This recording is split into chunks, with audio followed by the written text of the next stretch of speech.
All right, and we are back. How the Hair Are You? This is Dr. Crystal Porter, your host of How the Hair Are You? And we are here with Miss Maryam. She is a licensed cosmetologist and educator. Hey. And during the last segment, we were talking about the movement. And so there are several movements going on. So, Miss Maryam, let's talk about your version of the movement that you were talking about during the last segment. Well, my version of the movement has a lot to do with hair that moves. Mostly hair care at all lengths, at all densities, at all strengths, actually, or textures, if you will. My apologies. The movement of actually having the client to research and find out before they sit in someone's chair, and holding hairstylists accountable for what they tell you that they're going to do is the movement that I'm going towards. My movement caters more to the consumer and your well-being in and outside of the salon. So the movement of hair care is real for me, and I want to make it real for you. Again, you can contact me at www.missmaryam.com for further questions if you want online consultations, or you just want to book an appointment. Just go ahead and tap into www.missmaryam.com. All right. So I'm glad that you are on you're having your movement, but you really want to help and empower the client. the client. And that's excellent, because they're not going to be in your chair every day. Exactly. They So won't. you have to empower them. And then my whole thing is home hair care tips. It's like I don't feel threatened by educating a client on how to maintain the work that I just did to their hair. I want them to be noticed, and my clientele, they often tell me they get stopped. I want to be, and not so much, I'm talking about 2-week-old hair, ladies and gentlemen. They still get stopped on their hair, and like, it's almost like the world that we're living in is in a non-movement, where they feel like if your hair is looking healthy, if it's polished, if the cut is nice, it can't be yours. This is impossible. Like that, my clientele has real hair growing out of their scalp, color treated, some color treated and relaxed, some natural, some short, some long. It's like an array of the type of clients that I get, and and I don't discriminate either. I do multicultural hair as well, and each one of them gets stopped if someone asks them, who did your hair? Like, it's impossible for you to have both things, aesthetically beautiful hair and healthy hair in the same head, you know. So my movement is to actually empower clients and stylists on educating themselves to actually be able to combine the two, so that our clients feel safe when they walk into anybody's salon. It's so many people in the world, in Illinois to be specific, that one person can't do it all. You know, so if we all was on one accord, everybody could be happy. Everybody can eat, and we'll have successful businesses, instead of having an industry that's frowned upon by some. And they feel like, oh, I can't go to a salon because they have me wait all day, and they don't take us serious. But the ones of us that put the work in, and we do the studying, this is it's a strenuous job, and it's important, and it's to be taken seriously by consumers and by fellow stylists, even industry as a whole. So that's my movement, and I hope that you guys can join the movement. Well, I'm glad that you raised the point of us working together and actually collaborating, because one of the personal movements that I have and passions is really getting a handle on this slippery slope that we're going down in terms of people not having hair on their heads because of the grooming habits and practices that we have, particularly women of African descent, because we are hiding our hair underneath hair prosthetics such as weaves and wigs. And it's very important for us to take care of that hair underneath those wigs and weaves. And what happens is, because of sometimes with the weaves, you're using glue, you're braiding the hair, and then you're pulling on it, and then the hair underneath is relaxed, and so you have the chemical, you have the pulling of the hair, And in science, we call that tension. And unfortunately, that constant tension is traumatizing the hair follicles. It is. And it's traumatizing it to the point where you no longer, or it gets to the point where it no longer grows the hair. Right. And so if you catch and you pay attention to that, initially it's reversible. But if you continue to traumatize that follicle and subject it to that constant pulling, then you actually are going to have the follicle not work anymore, and then the hair will no longer grow. Right. So while there are dermatologists that you can go and see, unfortunately, most people don't think, oh, I'm having problems with my hair or I'm having problems with my scalp. Let me go see a dermatologist. Right. And not just any dermatologist, because there are a number of great doctors out there, but there are also a lot of doctors who just aren't well versed in hair and scalp issues. So you really have to make sure that you go to someone who understands, one, if you're a woman of African descent, you have to have someone who is compassionate to what you do. And, you know, we don't wash our hair every day. Right. And so to give someone a regimen to say, oh, you need to use this product and wash your hair twice a day. Right. And then you have this prescription and it's going to dry your hair out and leave it brittle. Yeah. You can't expect anybody to do that. So you have to have someone who is relatable to what your need, or who can relate to what your specific needs are and work with you. But at the same time, most people don't think to go to a dermatologist. They'll go to their cosmetologist for advice. And we already talked about cosmetologists not necessarily having the skill set or the knowledge to really do right by the hair. And they're definitely not going to do right by the scalp either if they're not going to continue to be educated. So what I'm doing in my movement is I'm bringing together those who care and those who want to become more educated, because we have to work together in the community to really get at the source of what's going on. So while we understand the cause of some of the problems that we're having, like I said, you can have traction alopecia, which is around the perimeter of the hairline where your hair gets thinner and thinner, and then you can see what it looks like the hairline is receding. Right. But in actuality, you're, basically killing the hair follicles. Yeah. And the hair is no longer growing from those follicles.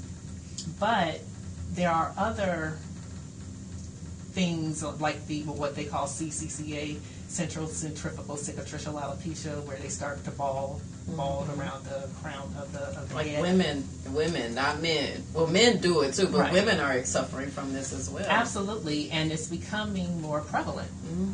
And so what's really interesting, and so this is kind of where the science comes in, there are people who are more susceptible to it than others.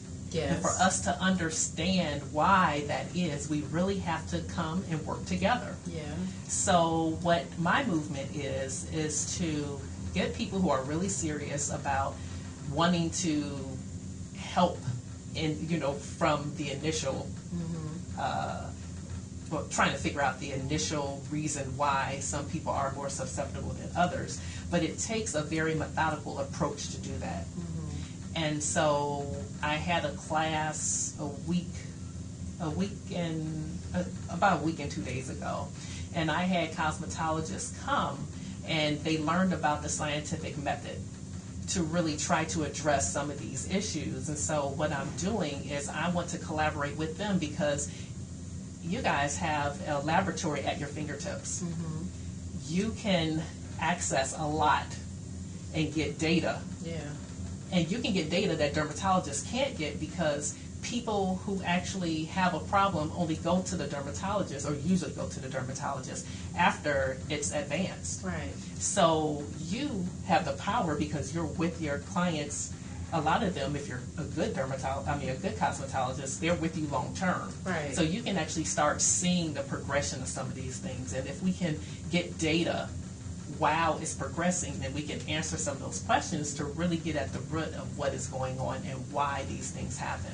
Yeah. So I work with students here at Chicago State University, and we're doing hair science, and this is a way to introduce them to science, technology, engineering, and math.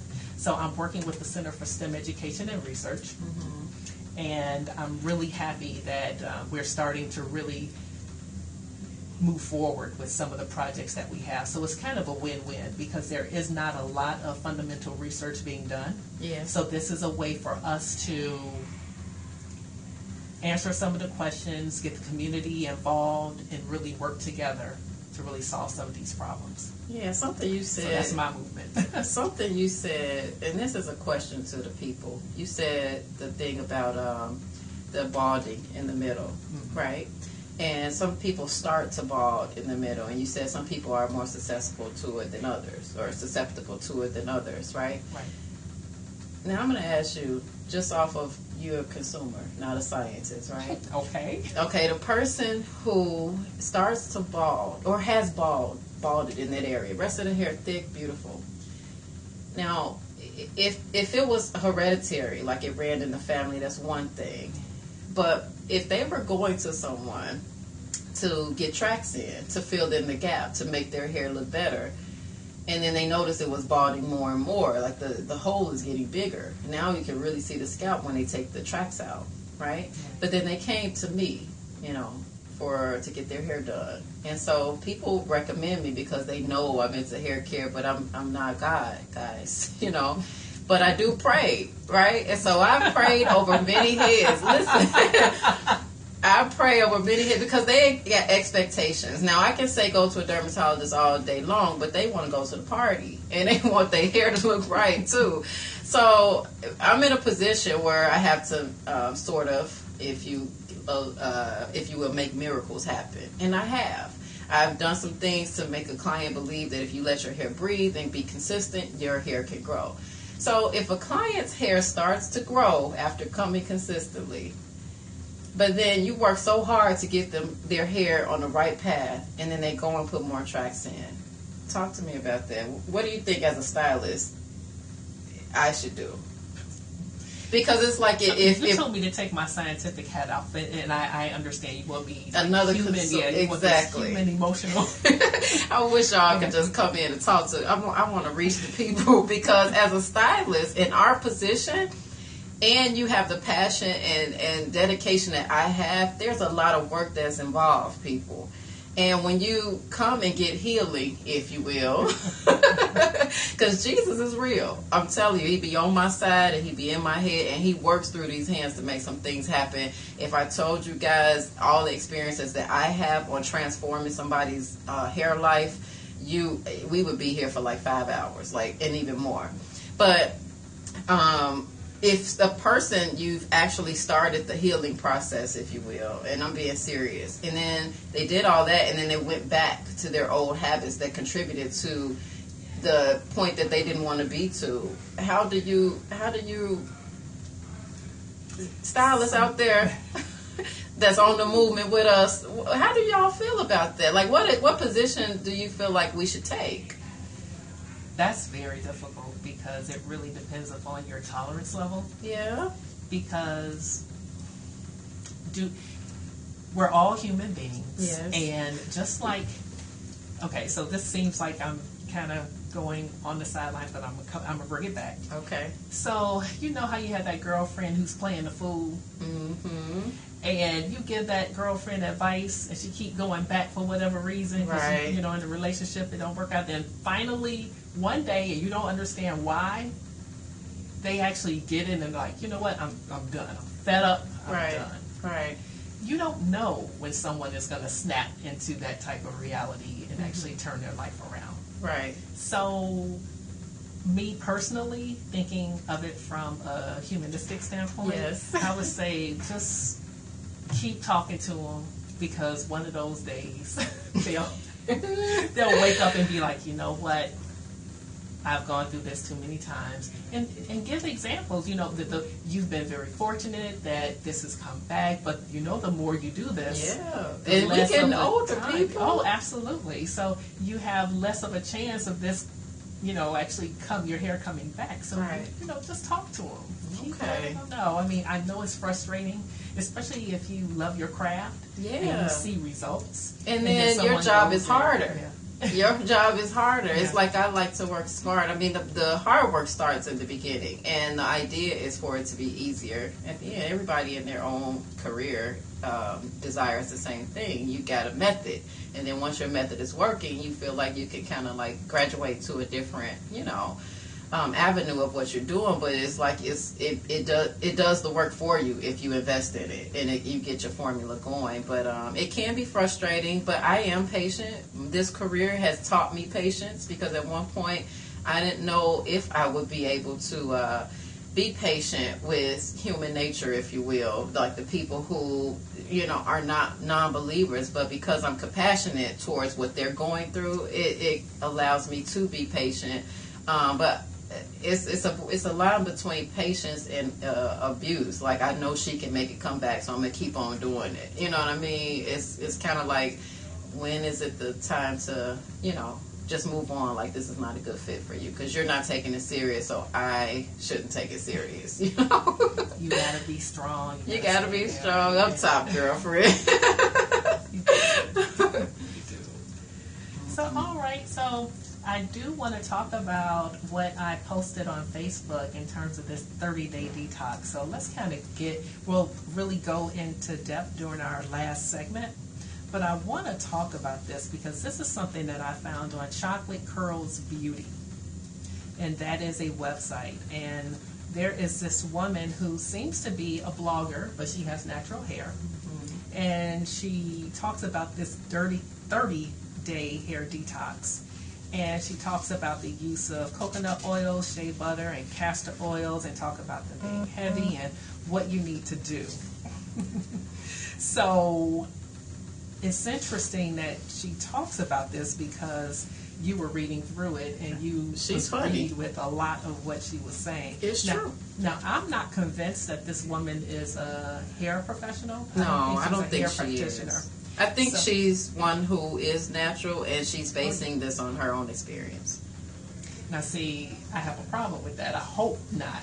I don't think it was hard to get background information about it. Yeah. Some of the things that she said from a professional point of view is true, though. Mm-hmm. But I think she's basing it on probably trying a lot of this stuff and noticing that when she did a few changes that she saw a different result, and maybe she talked to different people to get perspective from what they've experienced and come to this conclusion probably. Right. So we'll talk about what she talks about with the heavy oils, because one of the things that has really taken off is people believing in all natural and the use of oils, using them every day, wetting the hair, putting oils on it, wetting the hair again, putting more oil on it.